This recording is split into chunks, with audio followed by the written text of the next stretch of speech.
Hi, Lori Brown here. There, you've pressed play on Pondercast. Right on. Before I launch into this new episode, a special hello to Donovan Woods fans who may be first-time listeners to Pondercast. Welcome. Pondercast is a wholly independent podcast, which means nobody tells us what to do. And to have that kind of freedom means that we make Pondercast without getting a paycheck. But slowly, we have been building a kick-ass Pondercast tribe of supporters on Patreon to be supported by hundreds of people who listen and want us to keep going. It actually feels way better than a paycheck. And if you like what you hear, and if you find yourself returning, we are asking for your support so that Ty Johnston, Joshua Van Tassel, and I can spend the time we need to make Pondercast, which we love doing. So go to patreon.com/Pondercast and support the content that you listen to. Okay, let's Pondercast.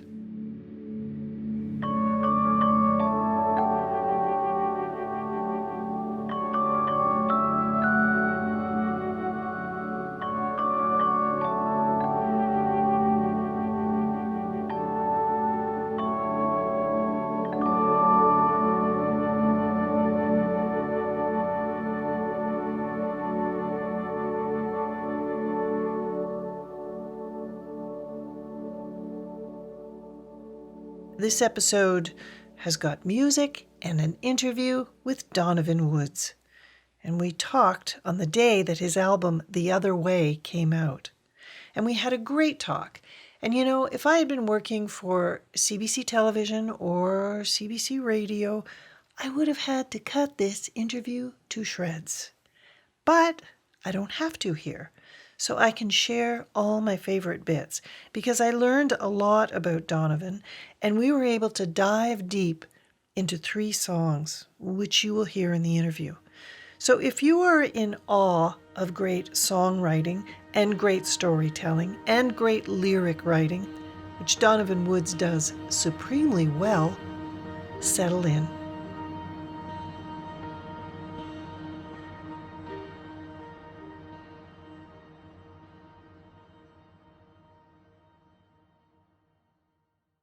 What part of what it is that you do do you love so much that you'd be willing to pay anything to keep doing it? Oh, I love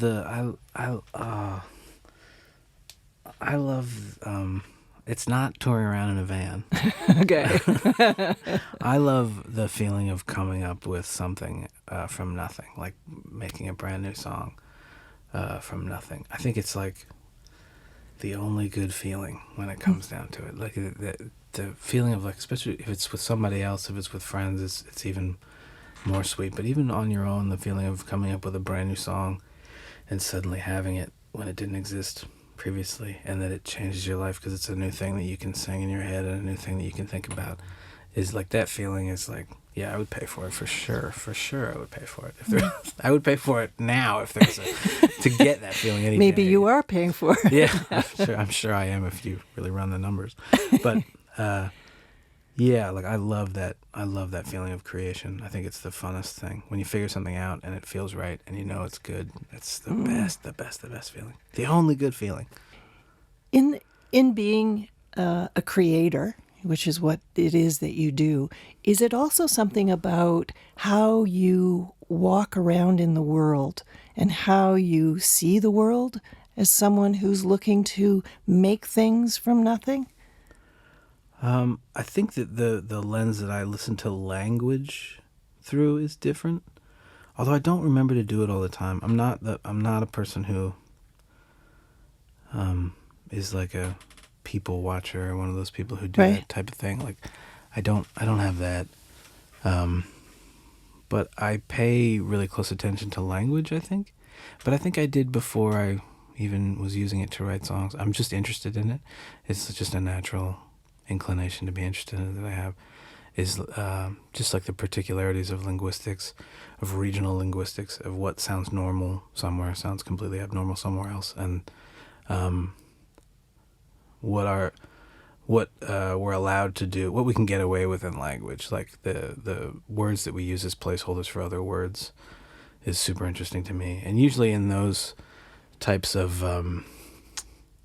when you notice those types of things, you tend to be able to find really pithy pieces of language that are good jumping off points for songs, for writing lyrics.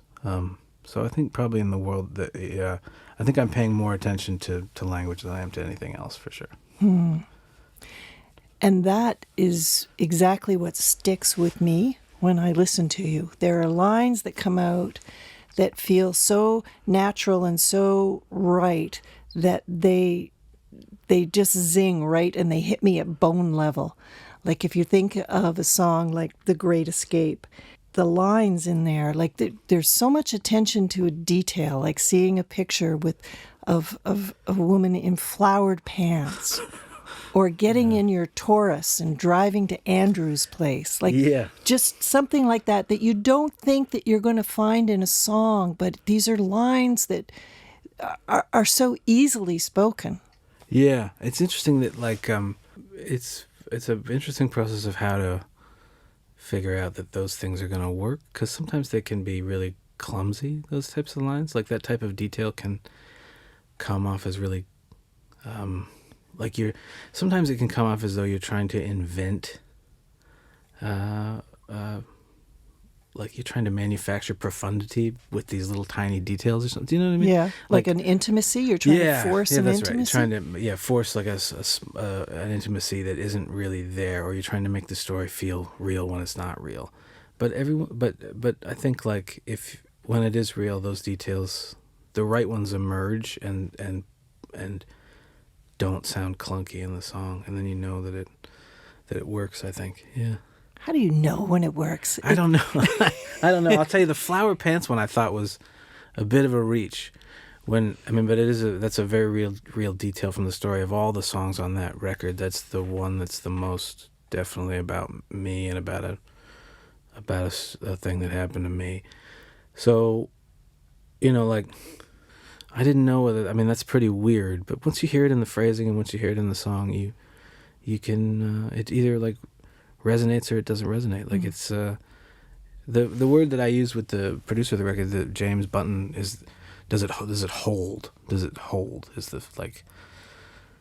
the terminology that we sort of use to talk about it. And it's like, it's just that description of it is right. Like if it doesn't hold, it feels wishy-washy, and if it does, then it just like the chain keeps moving, the momentum stays moving in the song, Is there a mood that writing a line like that you will find it puts you in, or it kind of hit a kind of vein of honesty or truth that you can actually feel when you're writing? Where you say, okay, I am in a zone here now where things are coming out that I feel are going to be keepers. Yeah, that happens when you did all the work thinking about the idea for a long time, and sometimes that doesn't feel like work that you're doing, but you have I don't always agree with John Mayer, but I did in this instance. He has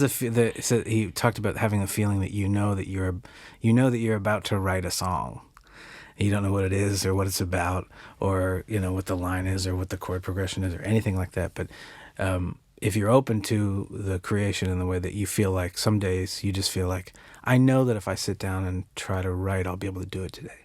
And if you're paying attention to yourself enough, and it's hard to in the like minutia of life where you're just like thinking about a bunch of nonsense, but if you're really paying attention to yourself and to what's going on, you will every once in a while get that feeling where you think, I know I will be able to write something if I sit down to do it. And usually when I feel that way, if I sit down to do it, it all comes out pretty quickly and it's all usable stuff. I think it's just like being in tune with your moods, and it feels like some magical thing, but I don't think it is. I think it's just being in tune with your mind state and being able to perceive when you'll be able to be most cogent or whatever, Is that the right word? When you'll be able to be the most clear in your thinking, I guess. Okay, let's hear about those flowered pants. This is Great Escape.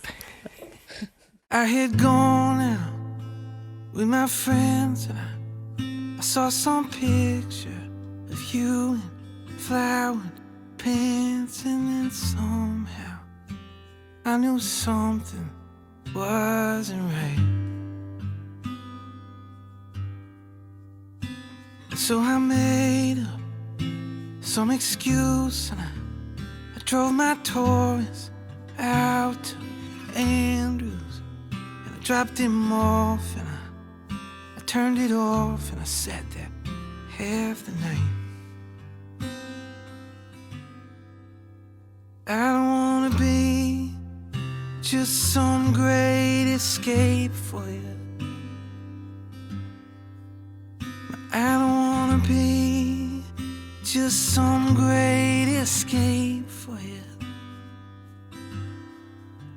And I don't wanna hold some kind of holy light for you. And I'm gonna fail, but it's nice to try. And then it hit me that you were right. How could you spend your time, let alone waste your life on some newly lonely guy? You better move along.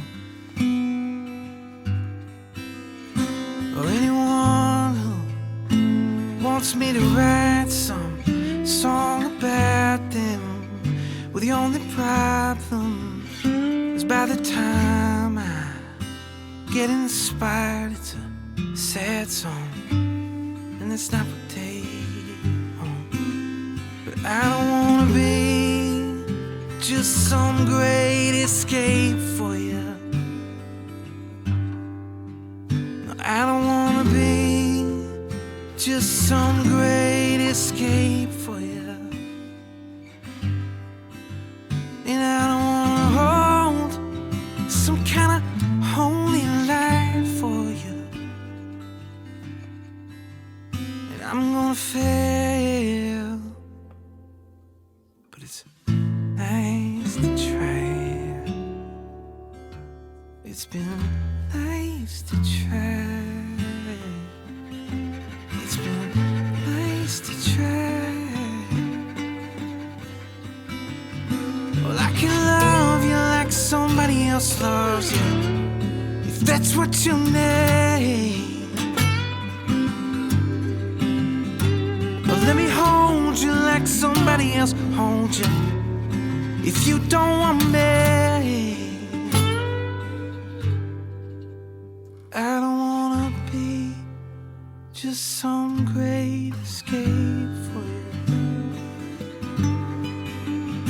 I don't wanna be just some great escape for you. And I don't wanna hold some kind of holy light for you. And I'm gonna fail, but it's nice to try. It's been nice to try.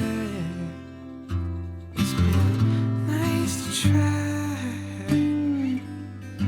It's been nice to try. It's been nice to try. It's been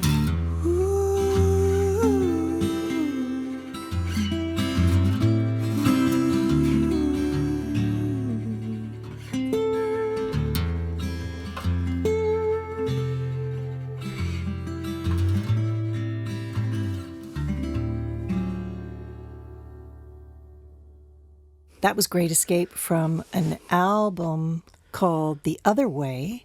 This is an album that is an acoustic version of the album you did previously called Both Ways. So here's the question you're going to be asked a million times about this record. Is why do it this way? Well, there's like two answers. The one answer is that we always kind of thought we were going to do it this way, and the nod to this idea is in the title of the other record. You know, like the idea was that there's two ways to do that record, and we try on the version that came out last year. We tried to do it both ways. We tried to make the small songs really small, and the big songs really big, and we thought there's another way to do it, and this is the other way to do it. Would be to do it as like a singer-songwriter acoustic record, which is sort of how I write the songs, but also the way I've sort of started releasing records was as a more folky singer-songwriter guy. And the business answer is that I think a lot of people run into the problem, which is that as the shows get bigger, the music has to get bigger. It's like that David Byrne book where he talks about the history of music being the history of the rooms that it was performed in, or like how much that shapes the content of the music.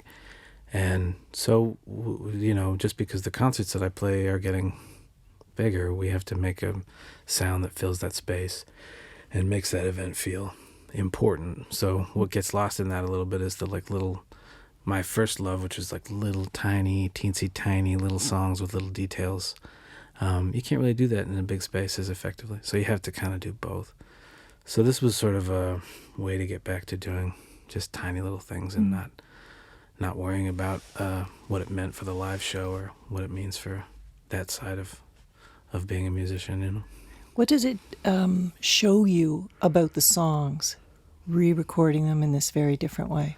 Well, I talk a lot of arrogant blabbing about that if you did all your work writing the songs, that the studio should be fun and it should things should unfurl reasonably easily. I mean, there's always talking about music is hard because it's hard to talk about something like that. So the studio is always a little bit like contentious because it's two people speaking a language that doesn't really describe the thing that you're trying to get at. So you're trying to figure it out. But I always talk about how if you did your work writing the songs, then they'll work in any arrangement. You just you get to make as many choices as you want, and it'll work. They'll hold up to the weight of it. So the big worry about taking all these stuff off the songs is that when you listen to them, they might be boring.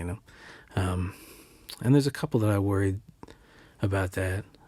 But I think they all hold up to this type of examination, which is really good because I talk about that a lot. So if they didn't, I would feel like a real idiot. But I feel like they do all hold up to this sort of treatment for sure. Yeah. I find that the life of a musician, an artist that writes, a singer-songwriter, is so filled with so many ironies because it seems to be a magic combination of extreme vulnerability and exposure and overriding self-confidence that can make you get up on a stage and deliver those songs that are filled with bits of your own life, with vulnerability, with intimacy and exposing stuff. It's like, how do those two things fit together? And do you find a place in the middle, or do you just spend your life veering from one to the other wildly? Yeah, I think that that inside that question is the idea of why it's so dangerous to be famous for people, and why the road of why the people that do these types of jobs are so vulnerable to self-medicating and being they're just really vulnerable. I think it does, there's to be the perfect cocktail of person who is introverted and self-reflective enough to be able to sit down and write a song about your feelings, but at the same time be the type of person who, as Alan Doyle always says, to be the type of guy who walks into a room of 3,000 people and thinks, I should talk. I should be the one who talks. It's bordering on mental illness. And some, it's you have to be a very confident person to be able to do that. So, I mean, to find that, I think there's a lot of people that have both of those skills that end up in this job. And Alan is certainly one who absolutely has both of those skills in spades in a weird way. And then there's people you meet all the time. And I write with other pretty prominent country artists, and you meet a lot of them who say that they're never sober on stage, or that they're they're always they're not they don't think they have a problem drinking, but that they have to take some drinks to go on stage. So I think like you have a strength in one. Most people have a strength in one side or the other, and they find a way to deal with the other side of it for sure. I think, but I think very rarely does somebody have both of those qualities. What really amazes me is that one can feed the other. Like I find if I'm really nervous about writing about something because I find it makes me very vulnerable and exposed, I find that when I finally have the courage to do it, that it really makes an impact on people. And then it sort of feeds my confidence in a way to say you should be more vulnerable because, that's what people are attracted to. Yeah, I think that is what people. Yeah, I think that's certainly what people are attracted to. It's hard. It's funny. I have the same. I have as much of that stupid masculinity stuff in me where I do all this stuff and pour my heart out in these songs and have all these emotional songs that people take as. But at the same time, I still have all the nonsense about like not wanting people to see me look weak or see me, worried about my hair falling out. And, I still have all of these things. But I do know that, like, being emotional being, like, vulnerable is what makes people a hero, I mean, that's what makes heroes is being vulnerable, And what their reaction to the vulnerability is or how they let it play out, I think. Tell me about the duet, I Ain't Ever Loved No One.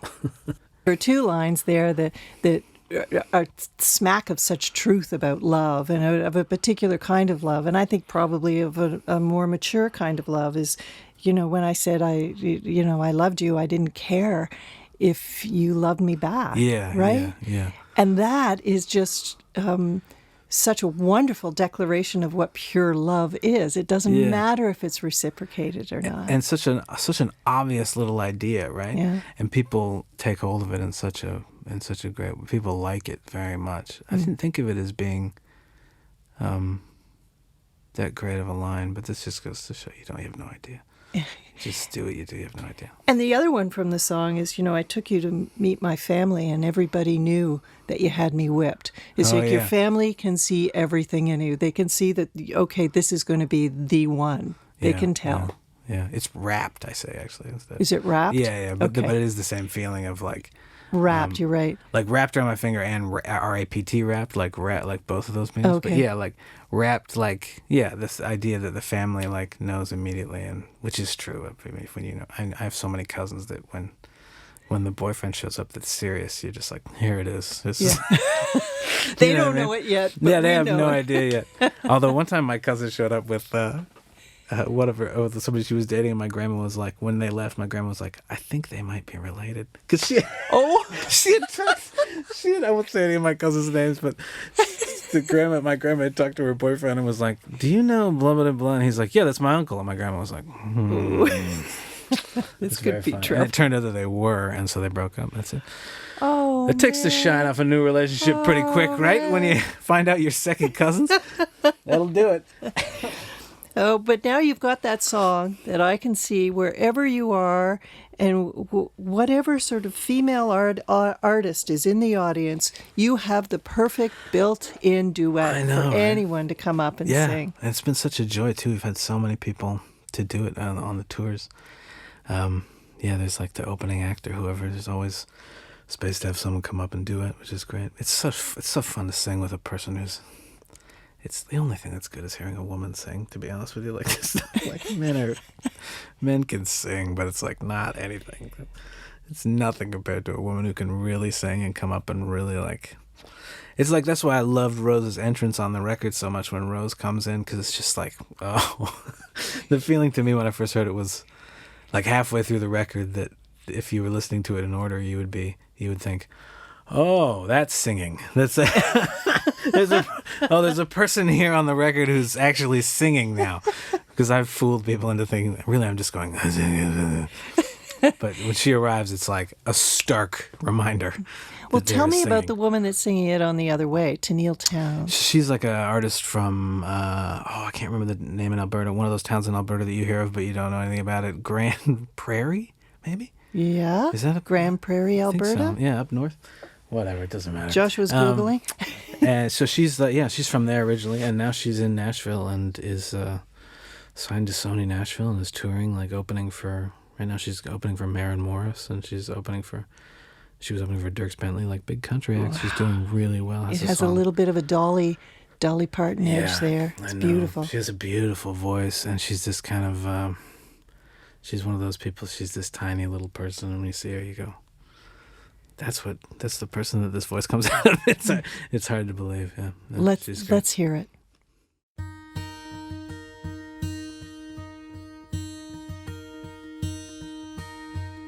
I guess before I met you, I didn't know better, but you swept in out of nowhere when I thought I'd never go there, and you set the bar for this stubborn heart. 'Cause when you met my family, everybody knew that you had me wrapped. I ain't ever loved no one like that.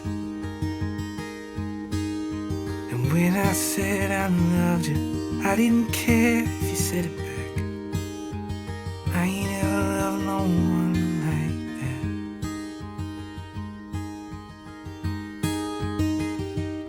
If you'd have just kept walking and we never got to talking, I could go on existing, not knowing what I was missing. But you set the bar for this stubborn heart. When you met my family, everybody knew that you had me wrapped. I ain't never loved no one like that. When I said I loved you, I didn't care if you said it back. I ain't never loved no one like that. Maybe I'll love again, then again maybe I won't. Maybe you feel the same, maybe you don't. How would I know?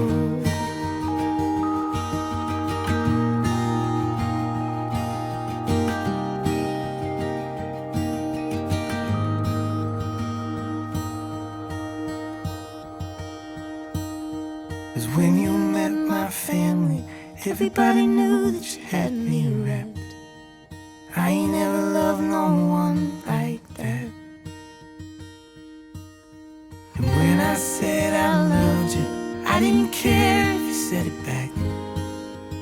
I ain't never loved no one like that. I ain't never loved no one like that. I ain't never loved no one like that. I ain't never loved no one like that. Donovan, I think that you seem to write about things that are big, that no one wants to talk about, but everybody thinks about. Yeah, that's what I'm trying to do. That's what I'm trying to do, yeah.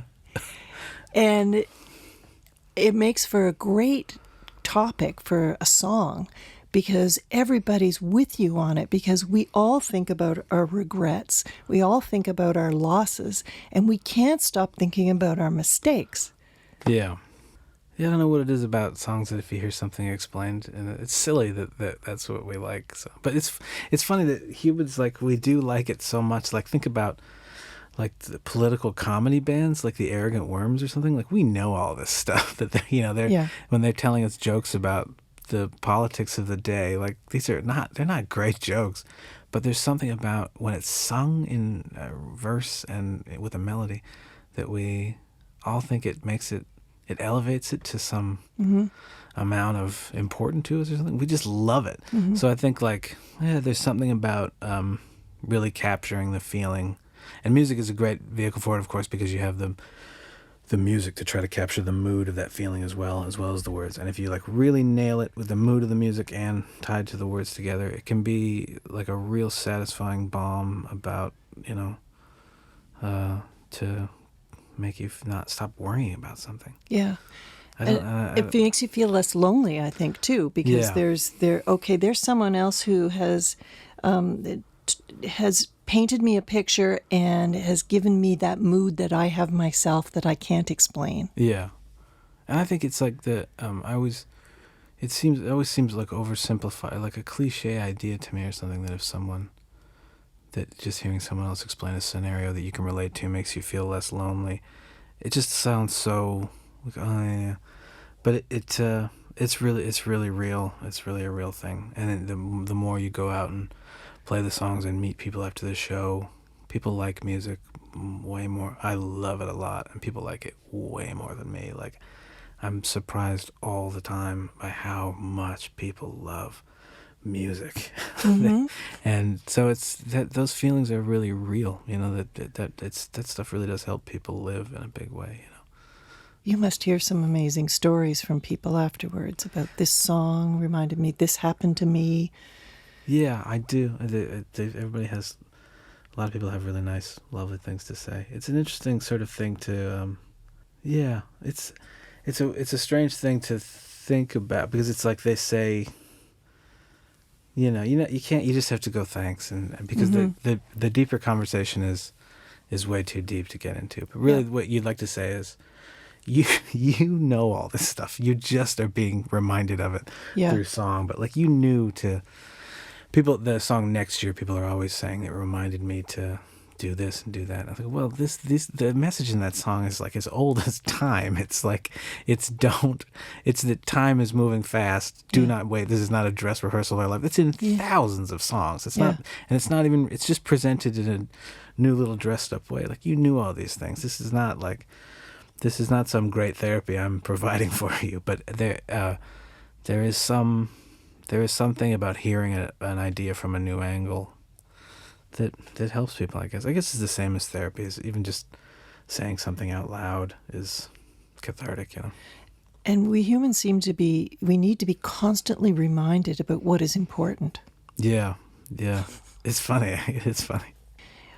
A lot of people can write songs about loss and regret and mistakes, but they don't build any space for the audience to be part of it. And for me is the genius of what it is that you do, is that somehow you manage to build a space for the audience inside your music. I think people's voices are photogenic, or like in the same way that, someone who's really photogenic, they look totally different in a picture. Yeah. Like people say you're photogenic, but there really are people who, when you see a picture of them, you go, they look totally different and really great usually. And so I think that is also true of people's voices being put to recording, that like some people's voices just record with a sort of, I'm just lucky that I think my voice sounds warm and empathetic and calm, and it just has a spate of qualities that I'm lucky that it sounds like when it's recorded. That's interesting. And some people's voices sound like different when they're recorded. You know what I mean? Because I was listening to this the other way, and I was going, what's on his voice? How much stuff is on his voice? Because it's cutting through so perfectly, and it's right in the zone. It's just warm enough, and it's in the front enough. Like, but what's he got on his voice? Yeah. What's on your voice, Donovan? I don't know. I think producers are probably putting something on it, but I don't know what it is, and I don't ask about that because I like to think that I am the magic. You are. Although I know that I'm probably not. But I do have like a guy who did sound for us just on an East Coast tour we just did, said that he had 2 or 3 people during the tour walk up to him and say, "What are you doing to his voice?" Yeah. And he was like, "Nothing." But I'm doing a voice too. Like, I mean, I'm doing a voice of the voice that I think I want to hear and that I feel good singing in. I think everybody's doing doing a thing. So I am doing a thing, but I don't know what the thing is I'm doing. It's just like like an amalgam of all my influences, I guess. I can appreciate that, because when I first went on radio, I realized now I only have one tool at my disposal, and that is my voice. And my voice actually changed because I learned to use it more in different ways to pull at people, and to let them in. So maybe that's it. Maybe you have learned in the sound of your voice to pull the people. I think that must be it. And it's a thing you learn.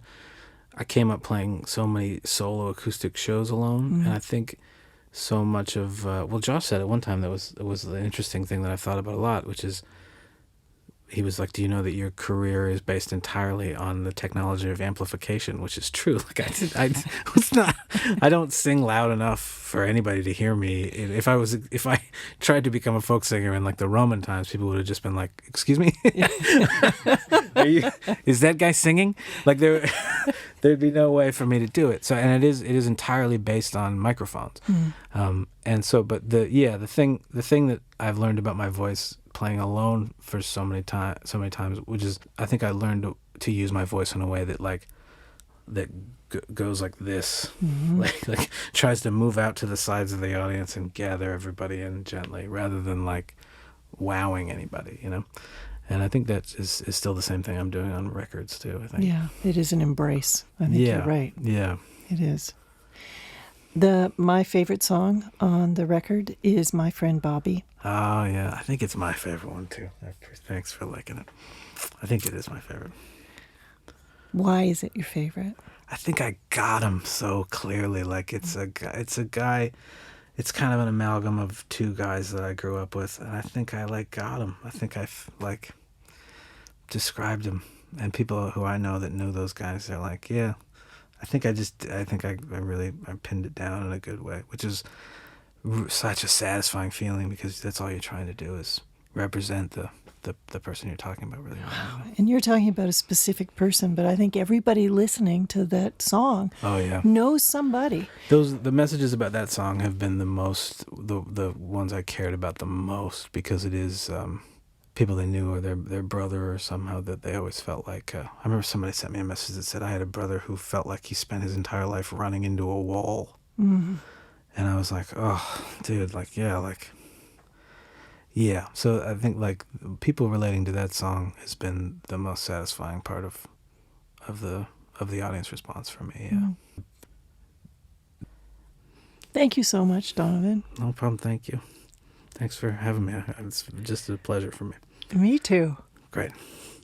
Let's hear this. This is Our Friend Bobby.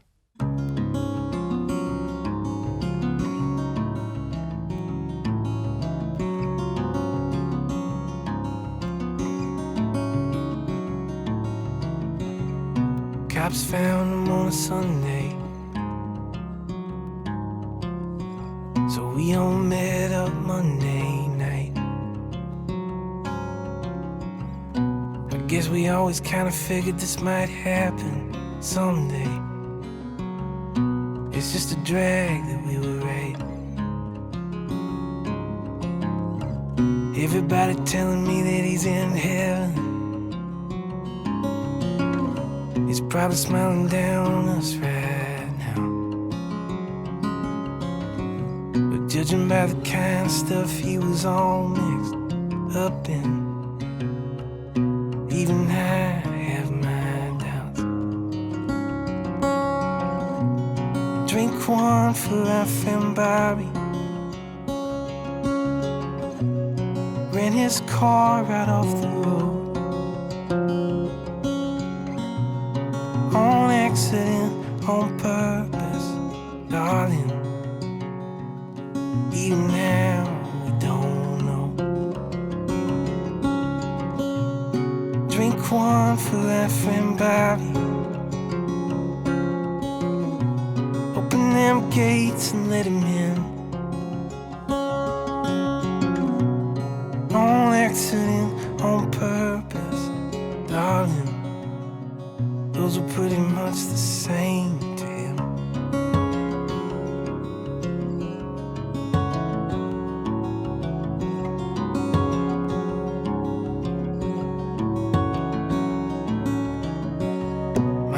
called him the neighbor kid. Next best thing, the next of kin. I probably would've got beat up like 1,000 more times than I did if I didn't grow up next to him. And all my friends can just keep on talking, going on and on about a bunch of lies. But when's the last time any of you saw him or even called him? He wasn't that bad a guy. Drink one for my friend Bobby. Ran his car right off the road on accident, on purpose, darling. Even now we don't know. Drink one for our friend Bobby. Open them gates and let him in. On accident, on purpose, darling. Those were pretty much the same to him. Those were pretty much the same to him. Those were pretty much the